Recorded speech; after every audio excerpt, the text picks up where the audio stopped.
나 야훼가 너를 단단히 결박하고 장사같이 세게 던지되 반드시 너를 모질게 감싸서 곰같이 광막한 곳에 던질 것이라. 주인의 집에 수치를 끼치는 너여, 내가 그곳에서 죽겠고 내 영광의 수레도 거기에 있으리라. 아멘. 저는 오늘 이 본문 말씀 가지고 한번 따라 하시겠습니다. 불의한 청지기 셈나.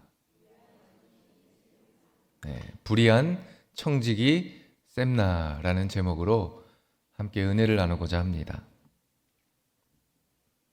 유다 나라의 모든 중요한 결정은 왕이 하게 되어집니다. 그럼에도 불구하고 구체적으로 모든 재정, 그러니까 돈이 들어가고 나가는 것을 결정하는 사람은 유다의 국보를 맡은 신하였습니다.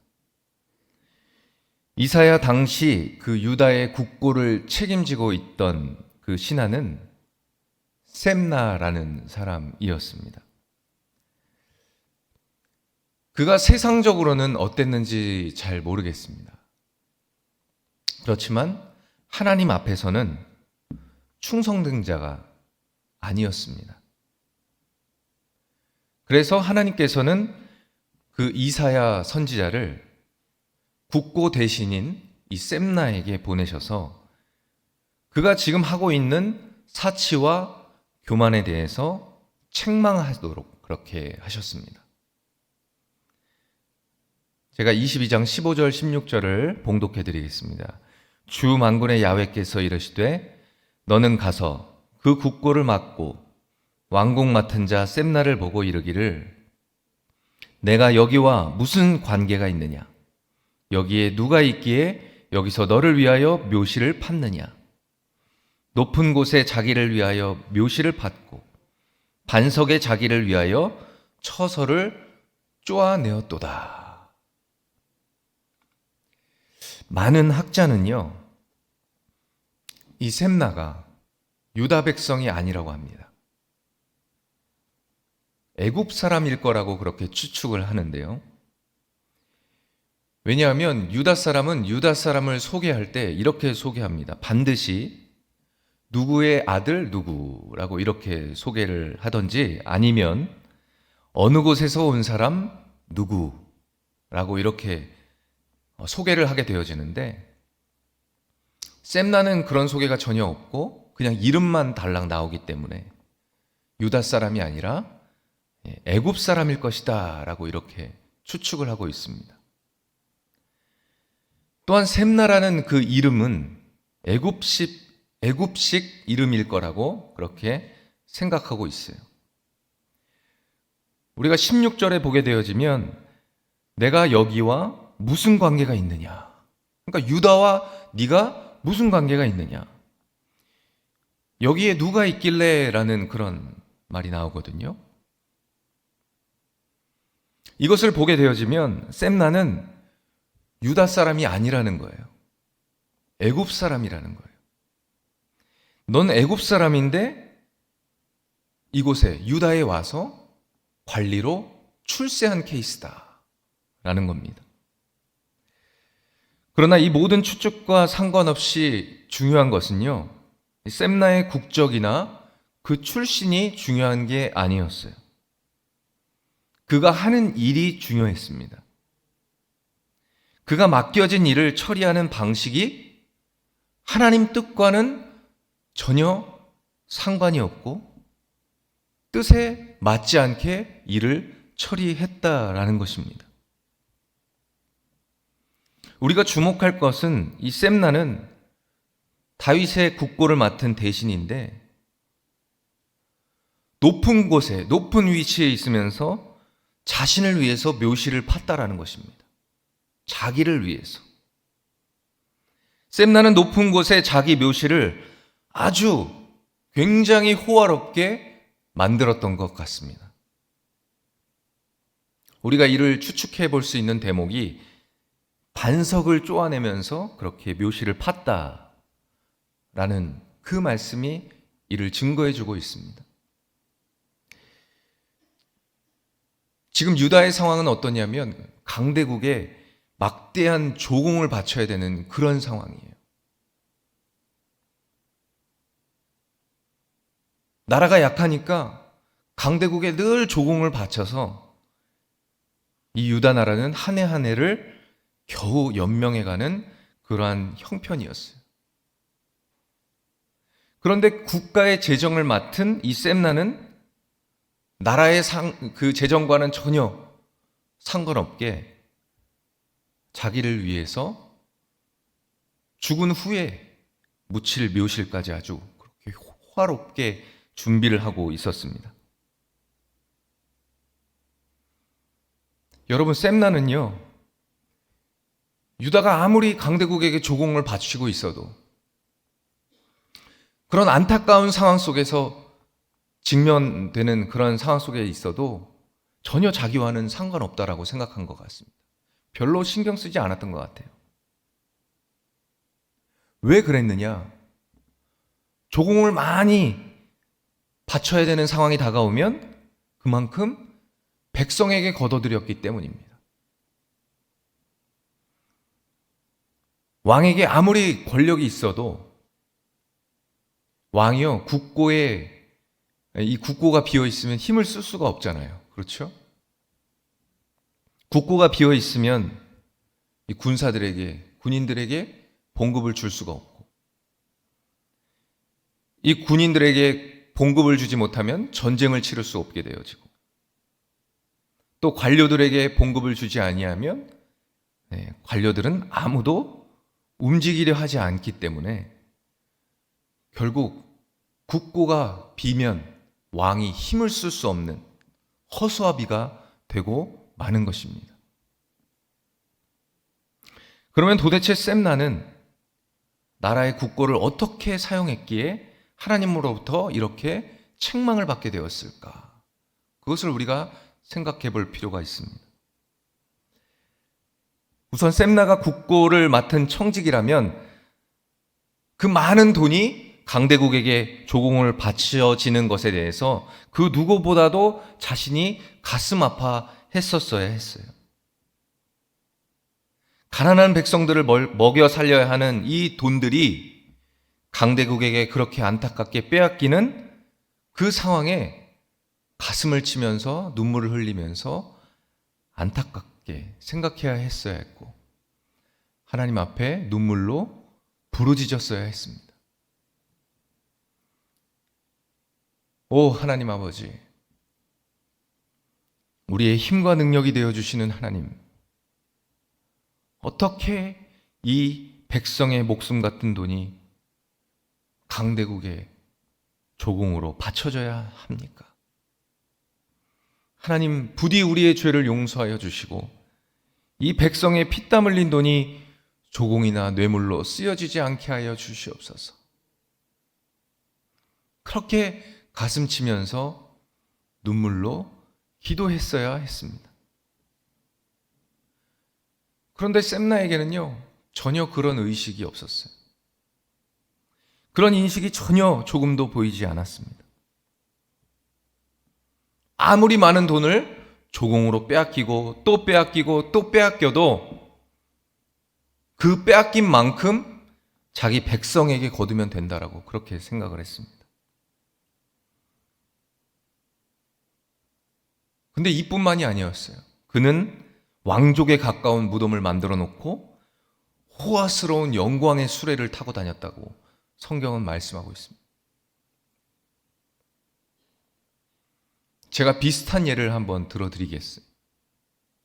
어떤 교회에서 은행 대출이 매달 몇억 원씩 그렇게 엄청나게 나가게 되어지는 그런 상황 속에서도 별로 신경 쓰지 않는 사람들이 있다라는 것입니다. 교회가 아픔을 겪고 있고 교회가 재정적으로 그렇게 어려움에 처해 있는데도 불구하고 나와는 상관없다라고 인식하고 생각하는 사람들이 있다라는 것입니다. 재정이 모자르면 더 교인들에게, 성도들에게 헌금을 내라고 하면 된다는 생각을 가진 분들이 있다라는 것입니다. 우리는 어떤 사람이 필요 없거나 혹은 보기 싫을 때, 또 애인과 교제하다가 애인과 헤어질 때 이런 말을 합니다. 차버렸다. 차였다, 차버렸다. 이런 말을 하죠. 근데 오늘 하나님께서 이 셈나를요, 공처럼 멀리 던져버릴 것이다 라고 그렇게 말씀하셨어요. 하나님께서 셈나를 공처럼 단단하게 싸매서 아주 먼 곳으로 던져버리시겠다라고 그렇게 말씀하십니다. 여러분, 어떤 장사가 높은 산에서 공을 힘껏 세게 던지면 이 공은 한참 먼 곳을 향해서 날아가다가 땅에 뚝 떨어지게 될 것입니다. 하나님은 오늘 하나님을 장사로 비유하시고요, 이 셈나를 돌돌 공처럼 말아서 힘껏 던지면 이 광야에 떨어지게 될 것이다. 셈나는 결국 광야에서 죽게 될 것이다 라고 말씀하시는 것입니다. 학자들은 아마도 셈나가 바벨론이나 애굽으로 붙들려 가게 되는데, 그때 붙들려 가게 될 때 그가 애용하던 그 영광의 수레, 그 영광의 수레도 저들한테 빼앗겨서 왕족들이나 귀족들이 그 영광의 수레를 타고 다닐 것이다 라고 말했습니다. 이것을 통해서 우리가 알 수 있는 것은 유다의 국고를 맡고 있는 대신은 자신의 힘과 권력으로 백성에게 세금만 거두면 되는 것이 아니라 백성의 아픔을 함께 아파하고 백성의 배고픔을 함께 나누어야 한다는 것입니다. 여러분, 공감이 필요합니다. 나만 잘 먹고 잘 살면 되는 것이 아니라 내 주변 사람들, 내 교회 식구들, 함께 아파할 때 아파해주고, 함께 기뻐할 일이 있을 때 같이 기뻐해 주는 것, 이것이 하나님의 뜻인 줄 믿습니다. 셈나는 국고를 맡은 대신이었기 때문에 하나님 앞에서 충성된 그 청지기가 되어서 어떻게 하면 한 푼이라도 아껴서 백성이 눈물을 흘리지 않게 할 수 있을까? 어떻게 그 고통을 내가 덜어줄 수 있을까? 그것을 고민했어야 했습니다. 그런데 자신의 유익만을 구했어요. 번듯한 묘실과 화려한 영광의 수레를 타고 다니면서 백성의 아픔과는 동떨어진 삶을 살았습니다. 그러한 셈나를 하나님은 불의한 청지기라고 하시면서 유다 안에서 죽지 못하고 아주 먼 곳 광야에 던져버리시는 것입니다.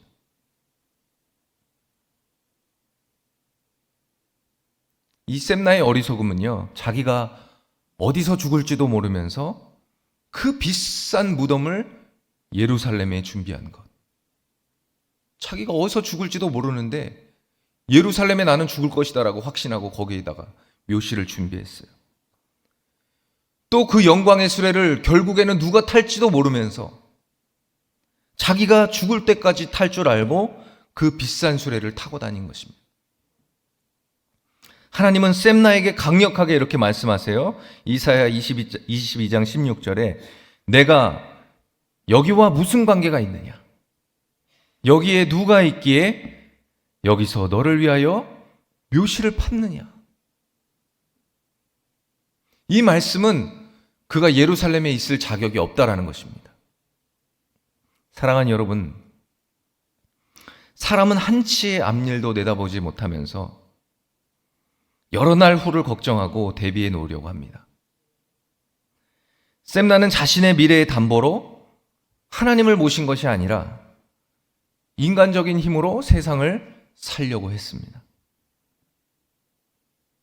오늘 말씀을 마무리합니다. 하나님께서 우리에게 거듭거듭 말씀하시는 것은 미래는 우리의 것이 아니라는 것입니다. 미래는 오직 하나님께 맡겨두고 우리는 오늘 주어진 하루를 최선을 다해 살아야 합니다. 만일 우리가 미래를 걱정하게 되면 결코 오늘 하루를 하나님의 뜻대로 살 수 없음을 기억하시기 바랍니다. 사랑하는 성도 여러분, 이 샘나처럼 자신의 한 치 앞도 내다보지 못하는 우리 인생에 여러 날 후를 걱정하고 땡겨서 여러분 두려워하지 마시고, 미래는 우리의 것이 아니라는 걸 알고 오늘 하루하루를 하나님을 의지하면서 최선을 다해 살아가시는 여러분이 되시기를 예수님의 이름으로 축원합니다. 기도하겠습니다. 사랑의 하나님, 은혜와 사랑을 감사합니다. 이 새벽을 깨우시고 예배의 자리로 날마다 인도하시는 하나님의 그 음성을 따라서 아멘으로 화답하며 나아갑니다. 그 발걸음, 하나님 세상으로 향하는 발걸음이 아니기에 하나님을 향한 발걸음이기에 날마다 기쁜 발걸음이 되게 하여 주옵소서. 기대와 소망이 넘치는 발걸음이 되게 하여 주시옵소서. 그래서 주 앞으로 나아갈 때마다 하나님께서 말씀하여 주시고 약속하여 주시는 하나님의 약속의 말씀을 받고 돌아가는 우리 귀한 성도들에게 도와주옵시고, 샘나와 같은 어리석은 삶을 살지 않게 하시며 늘 날마다 하나님 아버지 주님만 바라보고 주님만 기대하며 살아갈 수 있는 귀한 믿음의 성도들이 될 수 있도록 축복하여 주시옵소서. 주신 은혜 감사하여 정성껏 귀한 예물을 주 앞에 올려드린 손길을 기억하여 주시고 하늘나라 상급으로 감당할 수 없는 은혜로 하나님 충만하게 덧입혀 주시옵소서. 감사하고 예수님의 이름으로 기도드렸습니다. 아멘.